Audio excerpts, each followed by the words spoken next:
গতকালকে একটা পোস্ট করেছিলাম, আমাদের প্রতিনিধি দলের রং ফ্যাকাশে হয়ে যাচ্ছে। আপনারা আসুন, আমাদের বিদ্যালয়গুলো নতুন রঙে রাঙাতে হবে।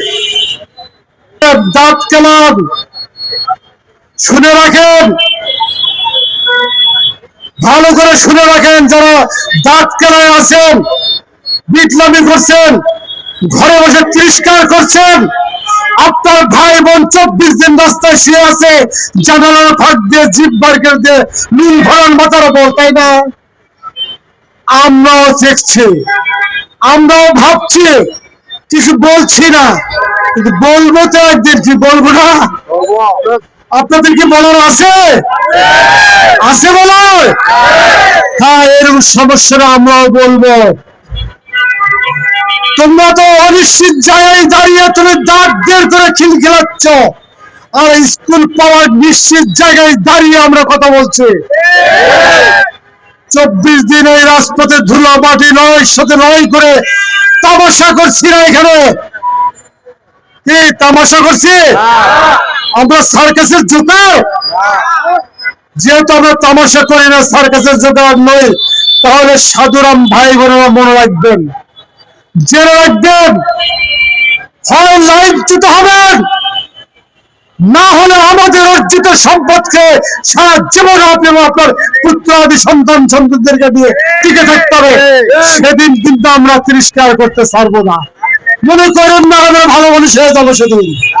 আপনার যে পরিমাণ খারাপ আচরণ করেছেন, ওই পরিমাণ খারাপ আচরণ বা তার দ্বিগুণ খারাপ আচরণ আমরা করবো। করতে রাজি আছেন? হ্যাঁ, রাজি আছেন তো? অতএব এই কথাটিকে, যে কথাটি আমি চ্যালেঞ্জ ছুড়ে দিলাম, যে আপনারা অনিশ্চিত জায়গায় দাঁত কেলায় আছেন, আমরা নিশ্চিত জায়গায় লড়াই করছি যে স্কুল আমরা পাবো পাবো পাবো।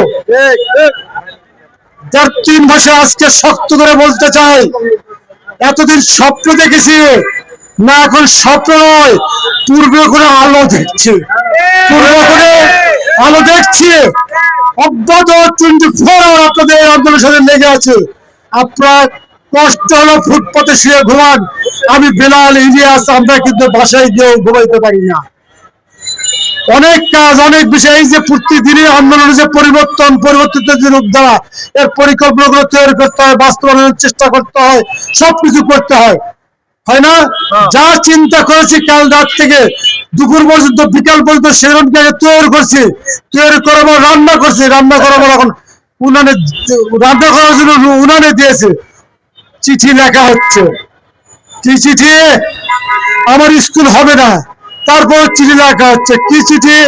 আমি স্কুল পাবো না, তারপর চিঠি লেখা হচ্ছে। তাহলে কি চিঠি? সেই চিঠি যদি আমি জানি যে আমার স্কুল হবে না, আমার স্কুল পাবো না, তারপর চিঠি লিখি কি জন্য?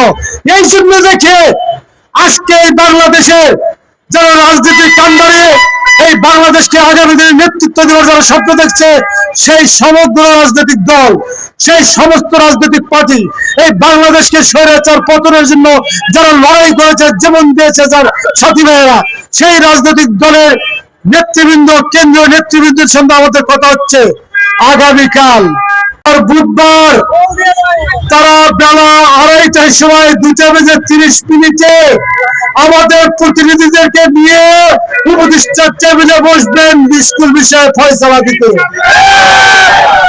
আমি শুধু একটি ইঙ্গিত দেই, যেখানে আমরা প্রেস কনফারেন্স করতেছিলাম, আপনার